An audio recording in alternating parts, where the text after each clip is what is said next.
imam besar mereka. Simak video berikut ini. Ini imam yang 12 yang menurut mereka semuanya maksum, semuanya terbebas dari dosa. Bahkan dalam Biharul Anwar disebutkan, tidaklah berak, dan kencing para imam ini najis. Tidak najis.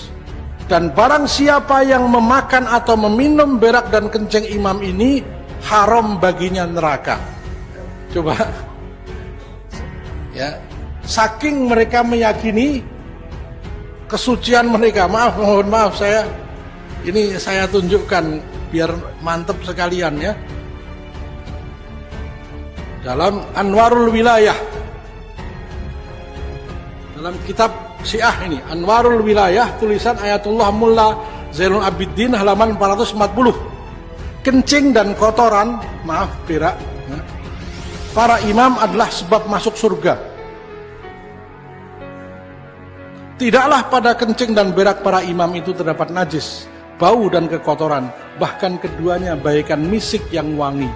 Bahkan barang siapa yang minum kencing, berak dan darah para imam itu, Allah haramkan baginya neraka dan Allah wajibkan baginya surga. Ustadz ini menyebut nama kitab Al-Bihar, namun tidak membawakan jilid dan halamannya, semata-mata hanya untuk menunjukkan bahwa dia menguasai kitab Imamiyah. Adapun jawaban soal kotoran maksum adalah suci, Ustadz ini menukil kitab berikut. Dalam kitab Al-Anwar Al-Wilayah, karya Mullah Zainul Abidin Al-Kalyakani, salah satu ulama Imamiyah, halaman 439. Ketika Al-Kalyakani menanggapi puisi yang dilantunkan oleh At-Tabatabai pada akhir baitnya menyebutkan, serpihan darah yang suci telah disucikan Allah hamba yang disebutnya. Berkata Mullah Zainul Abidin, sepertinya dalam puisi itu terdapat isyarat tentang kesucian darah orang yang maksum. Begitu pula pada air seni dan kotorannya. Tentunya permasalahan ini terdapat perbedaan pendapat atau khilaf. Kami tegaskan, terdapat perbedaan pendapat atau khilaf. Setelah memaparkan pendapat yang mendukung pada halaman 440, Mullah Zainal Abidin berkata, akan tetapi di sana terdapat larangan atas hal kesucian air seni dan kotoran imam sebagai keselarasan pada perintah yang telah ada, yaitu dalam menjauhkan kotoran dan barang najis. Begitu pula wajib menjauhkan dari hal itu serta membasuh dengan air jika terkena benda-benda itu. Seperti jika akan menunaikan sholat, tak kala merujuk pada dalil-dalil umum pada masalah hukum dalam pelaksanaan syariat yang sifatnya zahir. Dapat disimpulkan bahwa, pertama, pendapat semacam ini adalah pendapat pribadi dari Mullah Zainal Abidin, dan tidak lazim pendapat semacam ini diamini oleh seluruh ulama dari kelompok Syiah. Seorang yang tidak maksum, pendapatnya bisa benar, bisa juga salah. Kedua, ungkapan Al-Kalyakani tersebut dituturkan dalam mengomentari puisi yang dilantunkan oleh At-Tabatabai dengan tanggapannya. Sepertinya dalam puisi itu terdapat isyarat tentang kesucian darah orang yang maksum. Ketiga, dengan ucapannya terdapat beda pendapat atau khilaf, menunjukkan bahwa hal ini bukan sesuatu yang disepakati. Keempat, dalam istiftaat Ayatullah Sistani pada tanggal 1 Januari tahun 2000 Masehi nomor 2196, terdapat pertanyaan, aku pernah membaca pada situs Wahabi bahwa kita dibolehkan meminum kencing para imam yang suci dan hal itu akan memasukkan kita ke dalam surga. Maka dijawab, hal itu dusta dan bohong. Kita berlindung pada Allah dari hal semacam itu. Kelima, jika riwayat yang menyatakan darah orang yang maksum adalah suci, maka telah banyak riwayat yang diakui keabsahannya tentang seorang sahabat yang bertabaruk dengan menelan darah hijamah Nabi Sallallahu Alaihi Wasallam, atau riwayat yang menelan air seni beliau Sallallahu Alaihi Wasallam.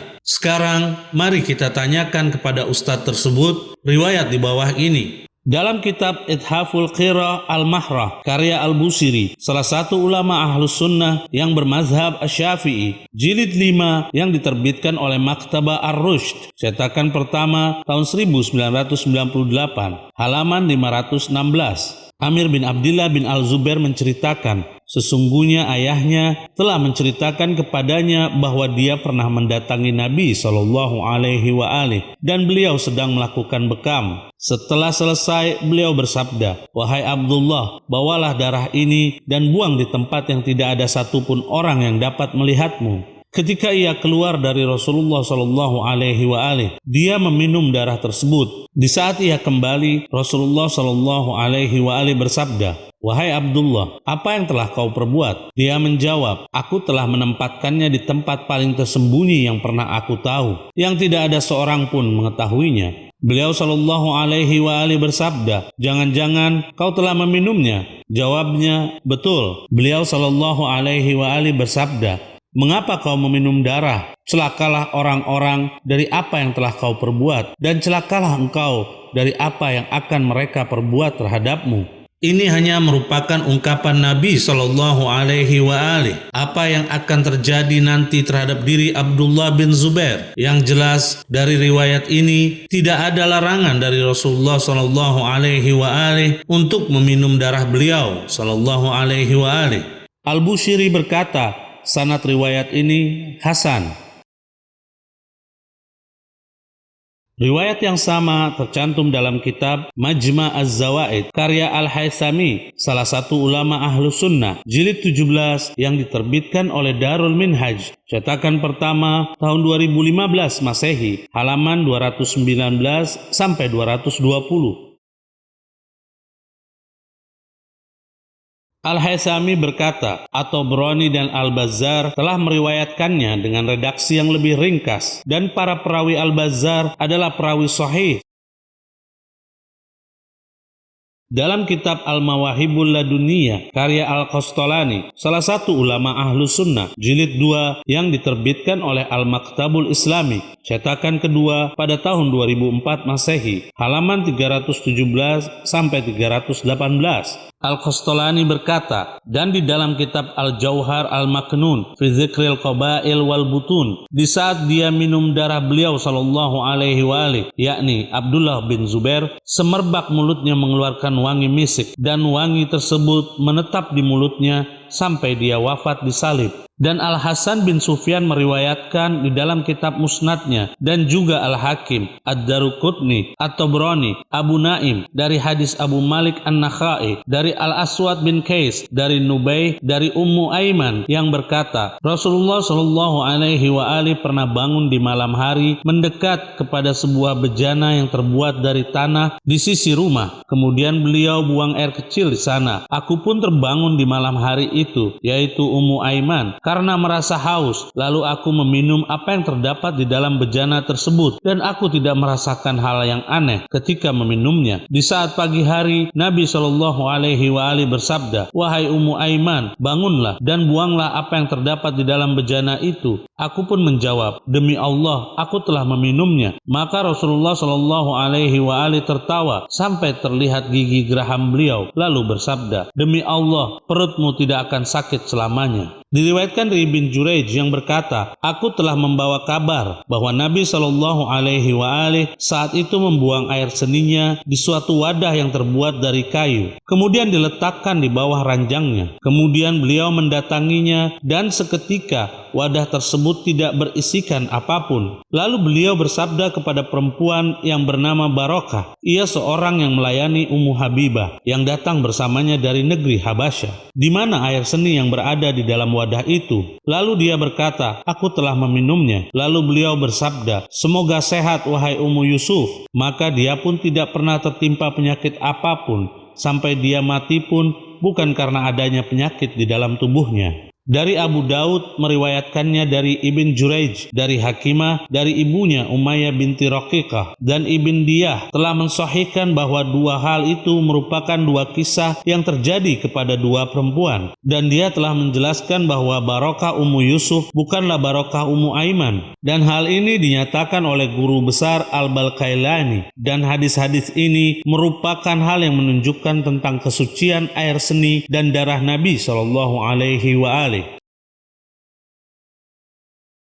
Di dalam kitab Hasyiah Al-Bujairami Al-Khatib, keduanya merupakan ulama Ahlus Sunnah, jilid pertama yang diterbitkan oleh Darul Fikr, cetakan tahun 2007 Masehi, halaman 314 sampai 315. Berkata Syekh Muhammad Asy-Syarbini Al-Khatib, apa yang keluar dari tubuh Nabi Shallallahu Alaihi Wasallam, yaitu air seni, kotoran, keringat, darah, dan lain-lain, adalah suci, sebagaimana Al-Baghawi dan ulama lain telah menetapkannya. Hal ini juga telah dinilai sahih oleh Al-Qadi dan selainnya, serta menjadi pendapat yang dipegang. Berbeda dengan pendapat yang ada di kitab Syarah Shogir yang menghukuminya najis, karena keberkahan perempuan Habasyi yang telah meminum air seni Rasulullah Shallallahu Alaihi Wasallam. Beliau Shallallahu Alaihi Wasallam pun bersabda, perutmu tidak akan pernah tersentuh api neraka. Riwayat ini telah dinilai sahih oleh Ad-Daruqutni.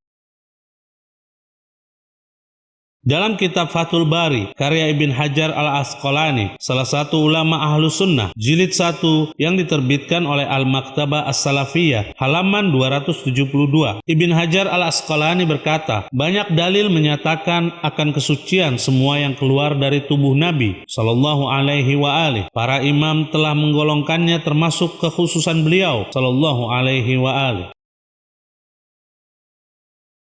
Sekarang kami ingin mengetahui apa komentar Ustadz tersebut tentang pernyataan Imam Asy-Syafi'i di bawah ini. Dalam kitab karya Imam Asy-Syafi'i, jilid 3 yang diterbitkan oleh Darul Wafa, cetakan pertama tahun 2001 Masehi, halaman 633 sampai 634. Imam Syafi'i berkata, tidak ada di dalam makna apa yang telah ditetapkan atau dinaskan pengharamannya, atau terdapat di dalam pengharamannya suatu petunjuk, maka hal itu halal, seperti binatang sejenis tikus kecil, hiena atau anjing hutan, rubah, kadal gurun atau biawak, dan apa-apa yang tidak engkau konsumsi, namun tidak turun pengharamannya, seperti air seni dan feses. Di sini Imam Syafi'i menegaskan bahwa meminum air seni dan memakan kotoran manusia tidak ada dalil pengharamannya. Keenam, jika memungkinkan, bawalah hadis atau riwayat berkualitas sahih dari para imam maksum yang membolehkan memakan atau meminum kencing atau kotoran mereka dengan tujuan bertabaruk. Tentunya riwayat atau hadis-hadis tersebut tidak akan didapatkan di dalam kitab-kitab otoritatif Syiah. Ketujuh, Mufti Al-Azhar yaitu Dr. Ali Jumu'ah telah menyatakan bahwa para sahabat telah melakukan tabarruk dengan air kencing Nabi Shallallahu Alaihi Wasallam. Ucapannya itu telah dimuat dalam Al-Mashri Al-Yaum, edisi 23 Mei 2007 Masehi. Kedelapan, perlu para pemirsa ketahui kebiasaan agama Wahabi yang memang pakar dalam memotong-motong riwayat sesuai naluri khawarijnya, bahkan memanipulasi riwayat yang datang dari Rasulullah Shallallahu Alaihi Wasallam. Nantikan pelajaran yang akan kami ajarkan untuk ustadz tersebut di video berikutnya tentang manipulasi riwayat.